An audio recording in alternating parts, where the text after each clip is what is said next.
다양한 모습을 가지고 있는 특색 있는 동네 후암동. 남산 아래에 있는 후암동은 옆 동네 해방촌과 비슷한 분위기를 풍기면서도 고유한 매력을 지니고 있는 동네입니다. 후암동이 가진 흥미로운 이야기와 혼자만 알기 아까운 장소들을 공유해드리고 싶어 만들어 보았습니다.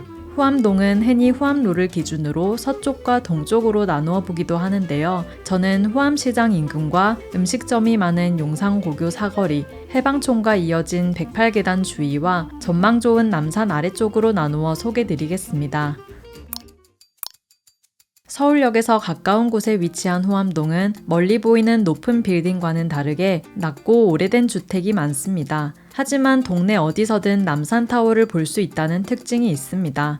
후암동은 한국전쟁 때 북쪽에서 내려온 피난민들이 자리를 잡은 동네입니다. 그래서 당시 후암시장에는 다른 곳에서는 맛볼 수 없는 이북 음식이 많았다고 합니다. 오랜 역사를 간직한 후암시장에는 매일 밤 재즈 공연이 열리기도 하는데요. 사운드독에서는 인기 있고 실력 있는 연주자들이 하루도 쉬지 않고 돌아가며 공연을 합니다. 후암시장을 돌며 퍼포먼스하는 영상을 우연히 보게 되어 예약했는데 마침 좋아하는 박주원 기타리스트의 공연이 있는 날이었습니다. 밴드의 연주는 물론이고 개개인의 연주도 멋있는 공연이었습니다. 생맥주도 맛있어서 자주 방문하고 싶은 마음이 들었습니다.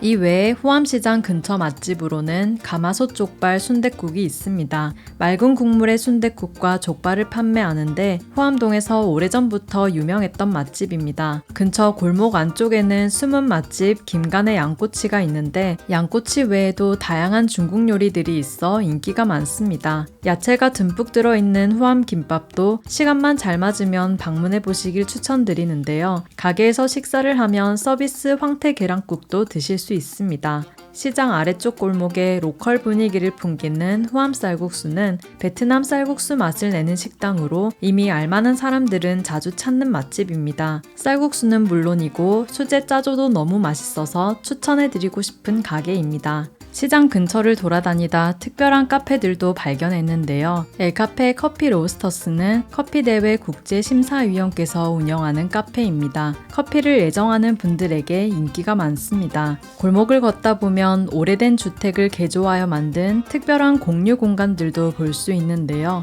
지역 건축회사가 운영하는 곳들로 그중 후암 연립에는 카페와 작은 영화관인 후암 거실이 있습니다. 카페 2층에는 남산뷰를 즐길 수 있어 주민들도 애용하는 공간입니다. 맞은편에는 태국의 진심이라고 소문난 카페 반율이 있습니다. 태국 스타일의 조식과 음료를 판매하고 있어 태국 여행 온 듯한 느낌을 받을 수 있습니다. 이곳에는 노홍철 씨가 자신만의 세계를 펼쳐놓은 카페 홍철 책방도 있는데요. 독특하고 유쾌한 작품이 많은 내부 공간에서 맛있는 빵과 음료를 즐길 수 있습니다.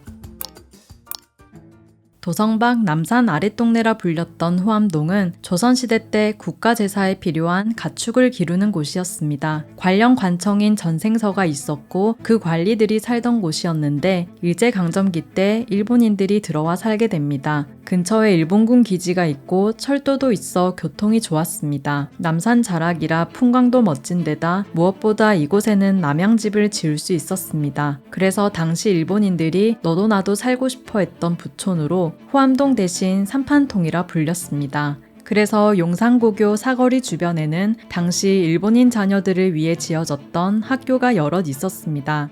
학교 근처에는 일본식 가옥들이 이후 지어진 주택들과 섞여 다양한 형태로 남아 있습니다.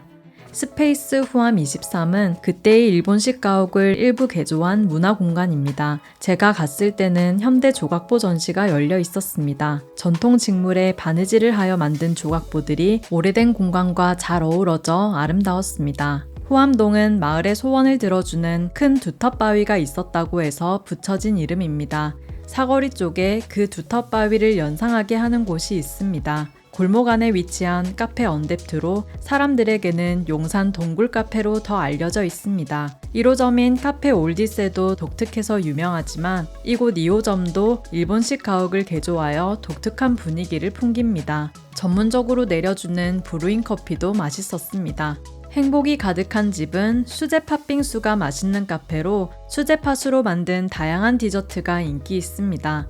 호암동에는 작은 프랑스라 불리는 따팡도 있는데요. 프랑스인 남편과 한국인 아내분이 프랑스 리옹에서 만들던 빵과 디저트를 판매하는 베이커리 카페입니다. 사거리 주변에는 유명한 맛집들도 많습니다. 먼저 오래된 맛집으로는 수요 미식회에도 소개된 일미집이 있습니다. 일반적인 감자탕과는 다르게 맑은 국물이 특징입니다. 창수리는 다양한 태국 음식을 판매하는 맛집으로 태국 분께서 직접 요리를 하여 현지의 맛을 느끼러 오는 분들이 많습니다. 양푼이 동태탕은 허영만 화백께서도 방문했던 맛집입니다. 국물이 진할 거라는 예상과는 달리 민물새우를 넣어 아주 시원하고 깔끔했습니다. 동태와 알, 고니가 생각보다 많았고 공깃밥도 포함되어 있어서 든든했습니다. 야스노야는 성시경에 먹을 텐데에도 소개된 양고기 맛집입니다. 삿포로 징기스칸 스타일로 직접 고기를 구워주어 인기가 많습니다. 사거리에서 용산 중학교 쪽으로 걷다 보면 원형 교차로가 나옵니다. 이 부근에는 해방촌을 잇는 108계단이 있습니다. 지금은 승강기가 설치되어 있지만 옛날 해방촌에 살던 피란민들은 일을 끝내고 이 계단을 다 올라야만 집으로 갈 수 있었습니다. 108개의 계단은 불교와는 관련이 없고 일제강점기 때 세워진 경성 호국신사에 참배하기 위해 만들어진 계단입니다. 계단 바로 아래에는 감성적인 독립서점 스토리지 부겐필름이 있습니다. 일반 서점에서 볼 수 없는 책이 많고 아기자기한 소품들도 판매합니다. 로터리 쪽에는 가볍게 술 한잔 즐길 수 있는 가게들이 많은데요. 사랑방 참숯화로구이는 노포 맛집으로 고기를 기본 초벌로 구워주어 먹기도 편하고 주민분들은 물론이고 젊은 분들에게도 인기가 많습니다. 늦은 시간까지 양식과 한식을 같이 즐길 수 있는 흐이가 있어 들어가 보았습니다. 호암동에서 꽤 오랫동안 운영한 가게로 직접 요리해주는 안주가 맛있었고 분위기도 좋았습니다. 호암동 동쪽에는 일제강점기 때 조선은행 사택이 들어서면서 서쪽 호암동보다 더 고급스러운 형태의 문화주택들이 지어졌습니다. 대표적으로 한동안 이토 히로부미 별장으로 오해받았던 지월장이 있습니다. 사실은 1920년대에 황해도에서 철도 사업을 하던 일본인의 별장이었습니다. 호암동에는 물 위를 잇는 다리가 아닌 움푹 들어간 지형 위를 잇는 독특한 다리가 2개 있습니다. 다리 아래에도 촘촘하게 집이 지어져 있어 신기했는데요. 도닥다리 아래에서는 봉준호 감독이 영화 기생충을 촬영하기도 했습니다. 도닥다리 인근에는 일제강점기 때 조선인 고아들을 돌보던 가마쿠라 보육원이 있었습니다. 이곳에는 조선을 도왔던 대표적인 일본인 중 한 분이 계셨는데요. 바로 시설을 운영했던 소다 가이치 목사입니다. 마지막까지 고아들을 돌보며 이곳에서 세상을 떠났습니다. 근처 골목 속 평범한 주택 앞에는 김상옥 의사 한거터라는 안내판이 있습니다. 김상옥 의사는 영화 암살에서는 하정우 배우, 영화 밀정에서는 박희순 배우가 연기했던 독립운동가입니다. 무술에 능하고 경성 피스톨이라고 불렸을 만큼 명사수여서 일제 경찰들이 두려워한 존재였습니다. 김상옥 의사가 매제인 고봉근의 집에 숨어 있다는 사실이 발각되자 일제 경찰들이 새벽에 이 집을 포위했습니다. 하지만 김상옥 의사는 총격전을 벌이며 기적적으로 포위망을 탈출하게 됩니다. 당시 굉장히 가슴 졸였던 이 사건을 기념하기 위해 한거터에 안내판을 세웠습니다.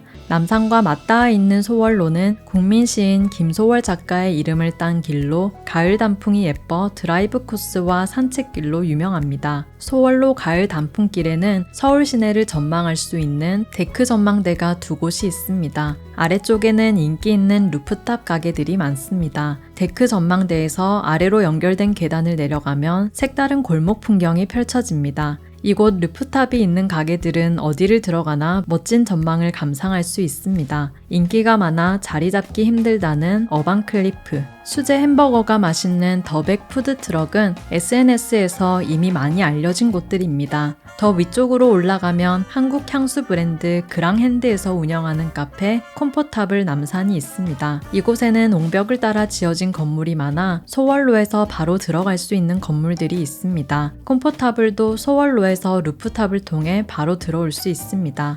내부가 통창이어서 서울 전경이 한눈에 들어오고 주문한 음료도 맛있었습니다. 노을이 질 때쯤에는 다들 루프탑에 올라와 사진을 찍는데 옆 건물 컴포트 루프탑에도 사람들이 많이 모여 있었습니다. 컴포타블 남산 아래층에는 그랑핸드 남산이 있습니다. 멋진 경치 속에서 이야기가 있는 특별한 향들을 맡아볼 수 있습니다. 트렌디하고 아기자기한 주방용품을 판매하는 신혼샵도 있습니다. 비교적 합리적인 가격에다 선물하기에도 좋아 많은 사람들이 찾습니다. 소월로 근처에는 루프탑 가게들 못지않게 멋진 전망을 감상할 수 있는 공공공간이 여러 곳 있습니다. 소월로에는 1960년대에 설립된 주한 독일문화원도 있습니다. 옛날에는 외국 문화를 배울 수 있는 곳이 많지 않아 많은 사람들이 이곳에 모였다고 합니다. 건물 옆에는 미니 전망대가 있고 유럽 문화에 관심 있는 분이라면 누구나 이용할 수 있는 도서관도 있습니다.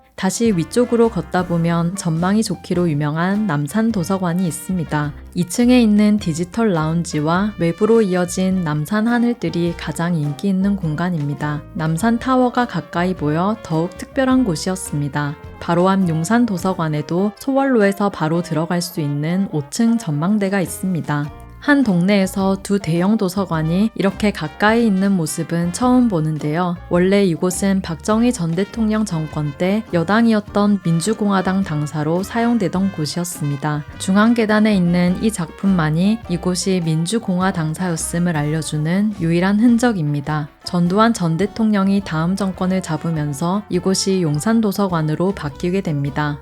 모르고 가면 조금은 심심할 수도 있지만 알고 보면 골목마다 사연이 많고 생소한 풍경을 마주하게 되는 호암동.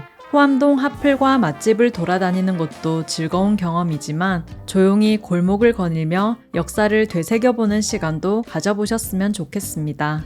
너도 가봤으면 해. 호암동.